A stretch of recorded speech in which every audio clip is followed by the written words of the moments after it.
Former BBC local radio presenter Alex Belfield, 42, was jailed for 5 years and 26 weeks last Friday after being found guilty of waging a campaign against a number of figures from the broadcasting world.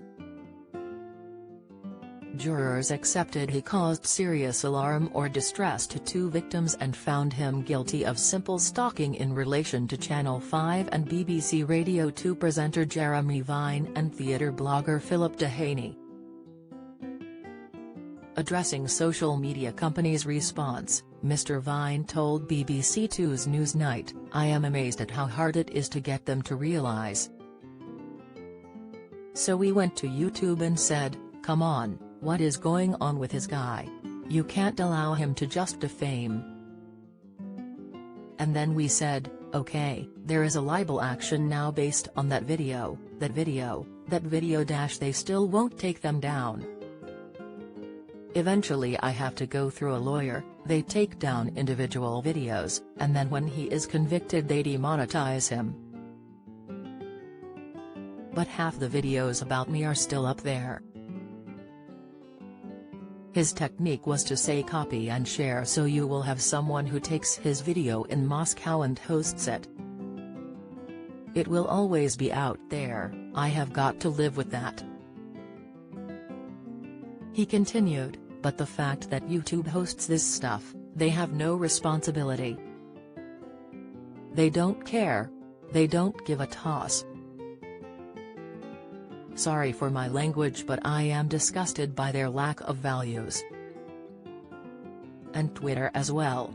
He is in prison and he has still got a Twitter account. What the hell is that about? I don't understand it. Mr. Vine said both the victims and their friends had flagged Belfield's contempt in a way that was both continuous and constant. One person is said to have gone to YouTube's headquarters to ask its reception if anything could be done. Twitter declined to comment, and YouTube has also been contacted for comment. Jurors convicted Belfield of 4 charges committed between 2012 and 2021. During sentencing, Mr. Justice Saini told him, "Your offences are so serious only a custodial sentence can be justified." Belfield, who has 357,000 followers on his YouTube channel, The Voice of Reason, and 43,000 on Twitter, directed his attacks via social media in highly negative and often abusive terms, the judge said. Davina McCall credits divorce for weight loss in chat about new man. Latest Heyman Holmes gives update on sad and disturbing chronic pain battle. Health. Martin Lewis explains his caught-on-camera GMB moment as fans react. TV. Mr. Justice Saini also issued indefinite restraining orders banning him from contacting his victims.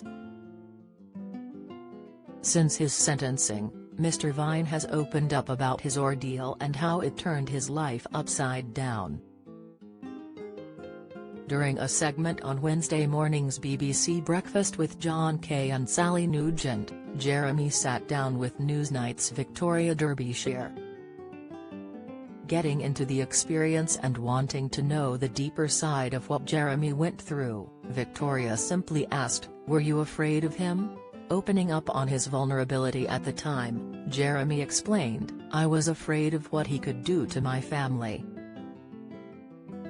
I was afraid, because you have to think around corners with this stuff, and we have seen knife attacks on MPs being killed, people who are prominently being attacked.